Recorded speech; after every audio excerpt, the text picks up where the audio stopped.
Bismillahirrahmanirrahim. Assalamualaikum warahmatullahi wabarakatuh.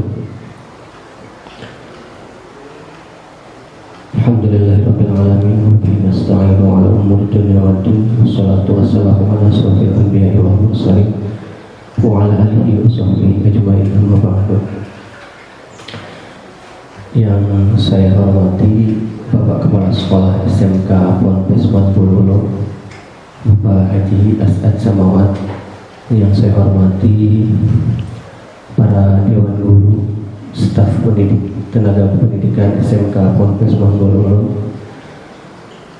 Yang saya hormati Bapak dan Ibu wali atau calon siswa siswi SMK Ponpes Manbululung, beserta Bapak yang Bapak sayangi dan Bapak banggakan, calon siswa-siswi baru SMK Ponpes Manbululung tahun ajaran 2021-2022. Pertama-tama mari kita panjatkan puji syukur kehadirat Allah Subhanahu wa taala yang telah memberikan semua karunia-Nya, nikmat Islam, sehingga kita bisa bertemu bertatap muka meskipun secara daring atau online dalam keadaan sehat dan sehat walafiat, ya. Salawat serta salam semoga tetap tercurahkan kepada junjungan Nabi besar kita baginda Rasulullah SAW bersama para sahabat, para keluarganya, mudah-mudahan kita selaku umatnya sampai akhir zaman. Saya ucapkan terima kasih kepada peserta didik baru yang telah mengikuti kegiatan jalannya MPLS tahun 2021-2022, dan saya ucapkan selamat datang calon peserta didik baru di SMK Ponpes Manbululung. Perkenalkan, Bapak selaku kesiswaan, wakil kepala sekolah bidang kesiswaan, nama Bapak Safruddin Prawira Harja, biasa dikenal atau guru-guru lain serta anak-anak lain memanggil saya Pak Wira. Di sini Pak Wira akan menjelaskan dan ingin memaparkan bagaimana program unit bidang kesiswaan. Ya. Banyak sekali yang akan Bapak sampaikan berkenaan dengan peraturan, aturan, ya, di bidang kesiswaan. Ya. Pertama, Bapak akan jelaskan visi misi sekolah. Visi misi sekolah adalah santun, terampil, mandiri, dan cerdas. Lalu visi kesiswaan itu sendiri menghasilkan peserta didik yang santun, soleh dan soleha, terampil, berdisiplin, dan berkomitmen tinggi dalam menuntut ilmu serta profesional dalam berkarya.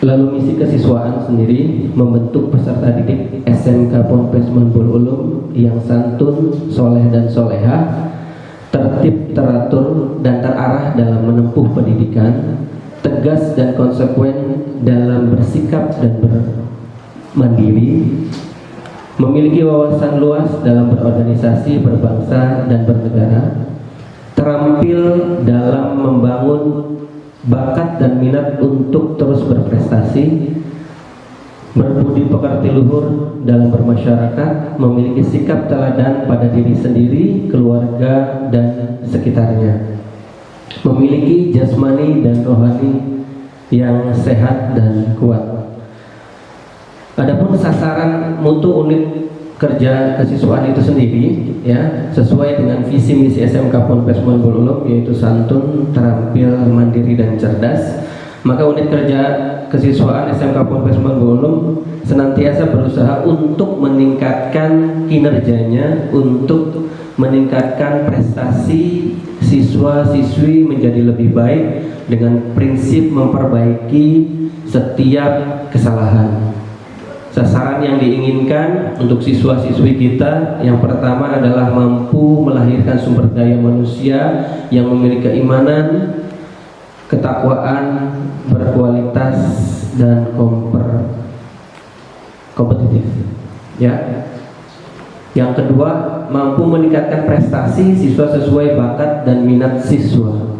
Yang ketiga adalah jumlah peserta didik yang bermasalah dan mengikuti pendidikan maksimal 10%. Yang keempat, tingkat pelanggaran disiplin peserta didik maksimal 10%. Tingkat keikutsertaan peserta didik dalam berorganisasi olahraga dan keterampilan lain yang bermanfaat minimal 50%.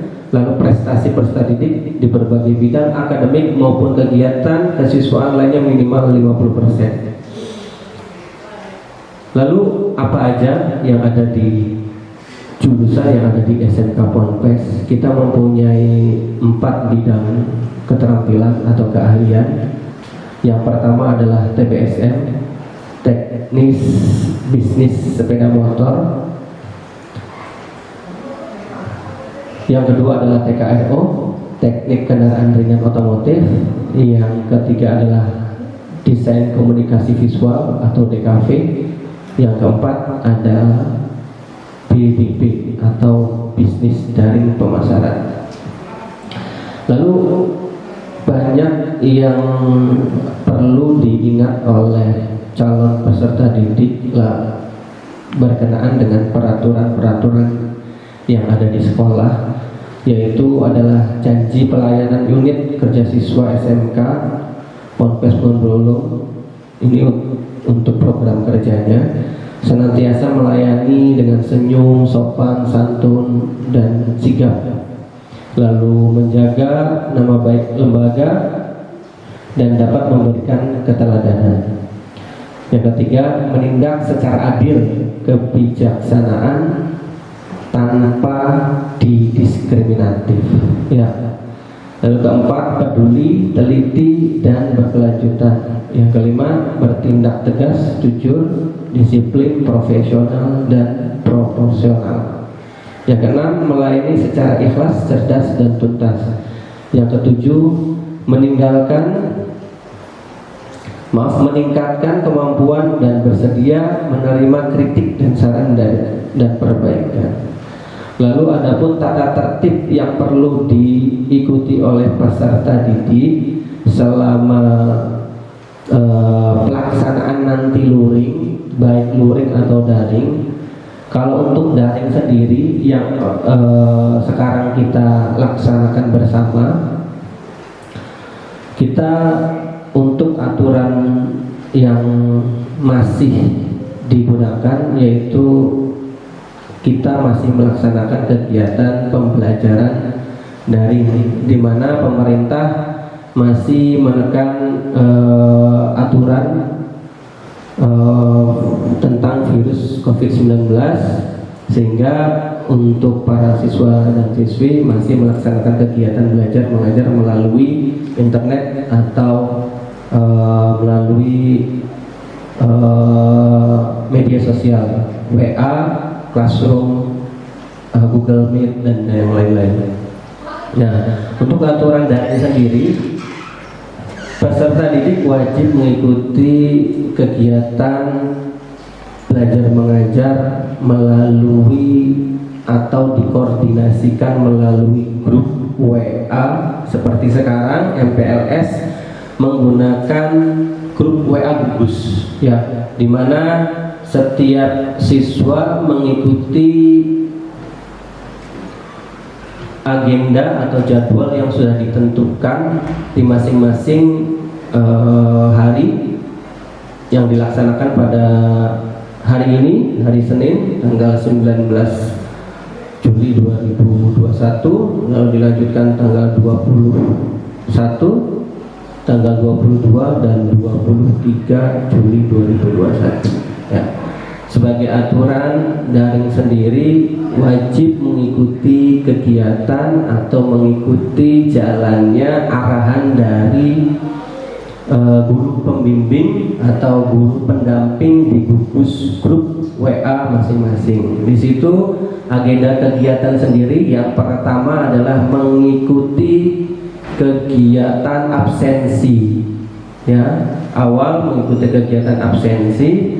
Yang kedua adalah mengikuti jalannya agenda atau tahapan-tahapan yang sudah ditentukan per harinya. Ya, selain absensi, siswa juga nanti diberikan materi, ada materi ke-1, materi ke-2, dan materi ke-3. Setiap hari kita mempunyai 3 materi. Untuk materi yang pertama sendiri, yang pertama adalah materi pengenalan, yang kedua adalah materi pengenalan sekolah, dan yang ketiga adalah materi kebijakan mengenai MPLS tahun 2021 Provinsi Jawa Barat. Ya, adapun aturannya, kalian tidak boleh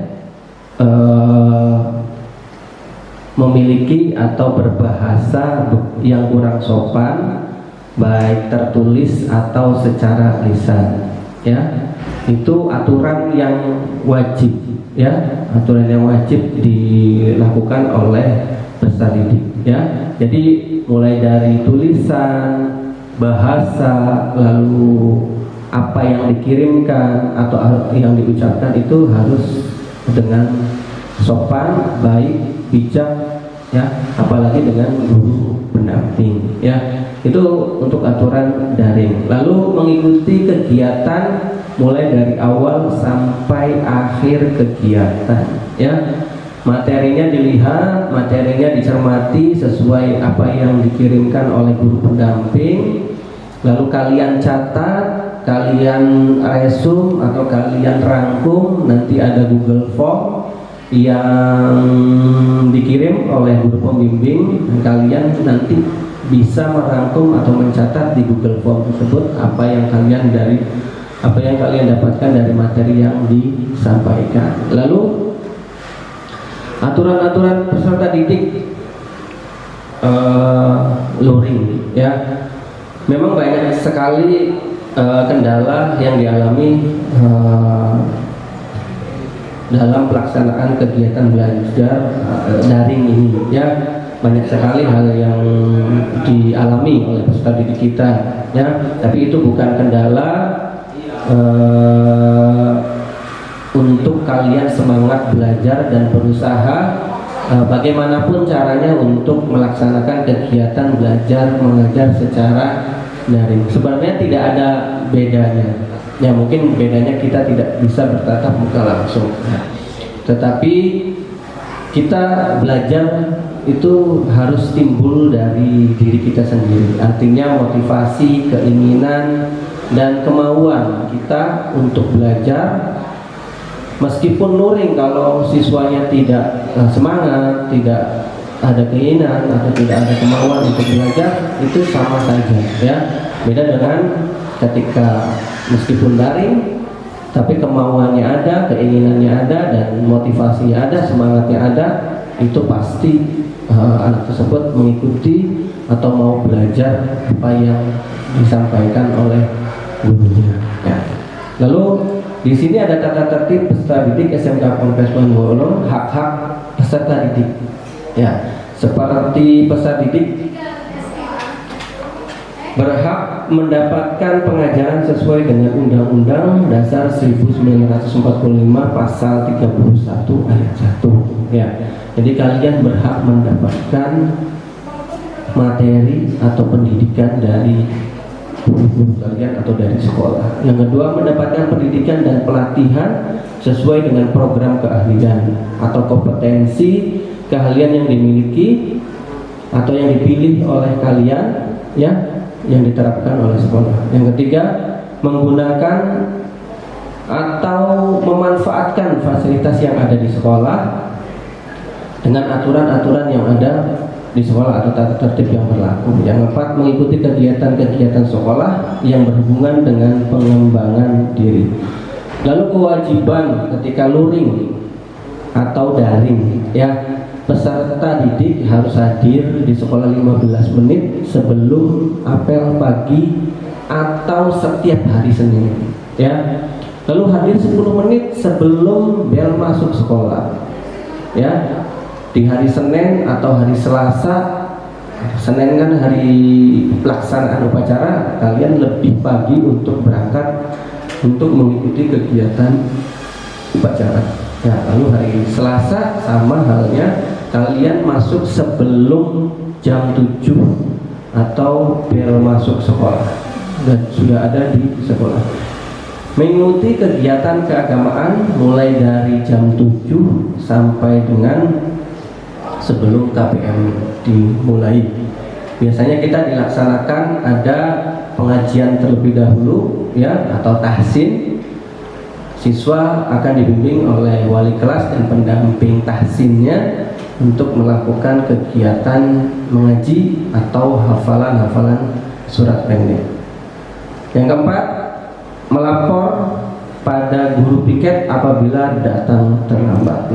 Tentunya ketika kalian datang terlambat, nanti akan ada konsekuensi atau aturan yang sudah ditetapkan oleh tata tertib yang ada di sekolah, ya. Lalu mendapat izin tertulis guru piket ketika datang terlambat, tentunya kalian harus menemui guru piket terlebih dahulu, diizinkan atau tidak dengan alasan yang diberikan, ya. Lalu menyampaikan surat keterangan dari orang tua atau wali apabila berhalangan hadir, ya. Bisa dari orang tua apabila sakit, kalian mengirimkan surat keterangan dari dokter atau puskesmas apabila kalian berhalangan sakit. Lalu menyampaikan surat keterangan dari dokter yang tadi sudah dijelaskan. Melapor kepada guru piket atau guru BK apabila terdapat jam pelajaran yang kosong, ya. Jadi ketika guru ada halangan atau berhalangan tidak bisa masuk ke kelas, ada keperluan, segera ketua kelas atau teman-temannya atau kalian melapor ke guru piket atau guru BK kalau di kelasnya itu belum ada pengajar atau pendidik. Yang kesembilan, menggunakan seragam sekolah sesuai dengan ketentuan yang berlaku. Nah, ini biasanya yang sering dilanggar selain tadi datang telat, ya. Seragam atau identitas atau logo-logo, ya, di baju kalian harus dipasang atau ditempelkan sesuai di tempat yang sudah ditentukan, ya. Seragam harus lengkap beserta atribut, lalu tidak memakai aksesoris tambahan seperti gelang, kalung, anting, topi dari luar, ya. Tidak ada yang memakai aksesoris tambahan. Lalu memakai baju yang sesuai, tidak pensil, tidak dicoret-coret, tidak terlalu tinggi, tidak terlalu pendek, ya, atau tidak terlalu panjang, ya. Ya, yang ke-16 atau aturan selanjutnya itu menjaga keindahan dan kerapihan peserta didik, baik rambut, lalu pakaian, kuku. Ini lebih ke penampilan kalian ketika berangkat ke sekolah itu dalam keadaan rapi, lalu rambutnya rapi, ya, bajunya dimasukkan, celananya rapi, tidak pensil, tidak pendek atau tidak terlalu panjang, terlalu lebar, ya. Jadi menjaga kerapihan. Lalu menjaga kerapihan sekolah, ya, tidak boleh ada yang merusak atau membuat tata lingkungan di sekolah menjadi kurang baik. Ya, kita harus saling menjaga lingkungan sekitar sekolah. Lalu membayar iuran komite sesuai dengan peraturan yang ada di sekolah setiap bulan, ya. Lalu memarkir kendaraan pada tempat parkir yang sudah disediakan, menjaga dan merawat menggunakan sesuai dengan fungsi segala sarana dan prasarana yang ada di sekolah, lalu mengikuti kegiatan masa orientasi pramuka atau MPLS dengan sebaik-baiknya. Nah, ini ada juga larangan bagi peserta didik. Setiap peserta didik dilarang mengoperasikan pesawat ketika pembelajaran atau KBM berlangsung. Lalu menggunakan knalpot besar atau racing, tidak boleh menggunakan knalpot besar atau racing yang tadi sudah saya sampaikan. Lalu membawa dan menyimpan atau menonton, melihat atau gambar yang tidak semestinya dilihat, atau video atau gambar porno atau video dewasa. Lalu membawa dan menyimpan barang terlarang seperti rokok, narkoba atau jenis narkoba yang dilarang.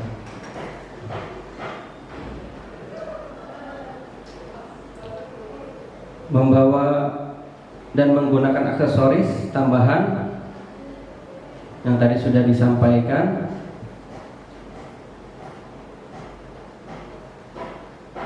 Ya, ini tadi ada tambahan tadi yang sudah disampaikan peserta larangan peserta didik.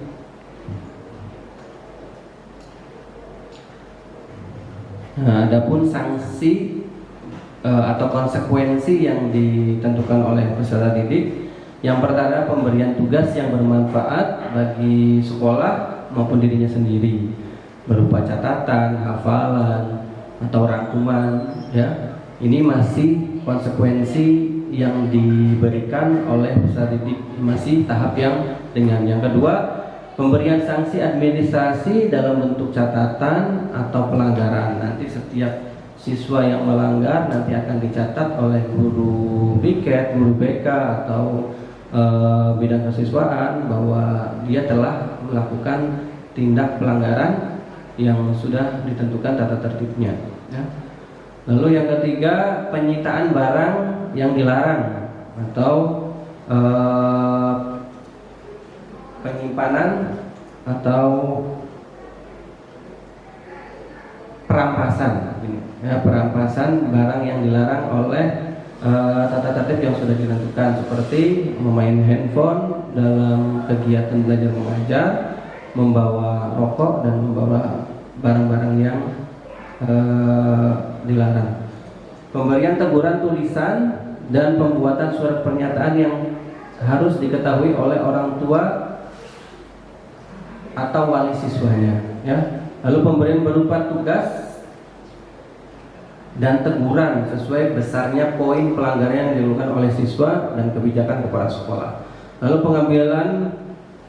pengembalian siswa kepada orang tuanya, ya, apabila siswa tersebut melanggar tata tertib yang di luar norma-norma atau tata tertib yang sudah ditentukan oleh sekolah. Mungkin itu yang bisa Bapak sampaikan berkenaan dengan program unit dari bidang kesiswaan, ya. Kurang lebihnya Bapak mohon maaf, ya. Mudah-mudahan apa yang disampaikan oleh Bapak bisa tersampaikan dengan baik, dan juga nanti Bapak akan berikan materi unit kerja bidang kesiswaan secara file, ya, berbentuk PDF, nanti akan dikirim selain video yang tadi disampaikan. Lalu ada materi PDF atau materi catatan berupa file yang akan dikirim ke grup gugus yang masing-masing. Terima kasih. Mohon maaf kalau ada kesalahan dan kekurangan. Billahi taufiq wal hidayah. Wassalamualaikum warahmatullahi wabarakatuh.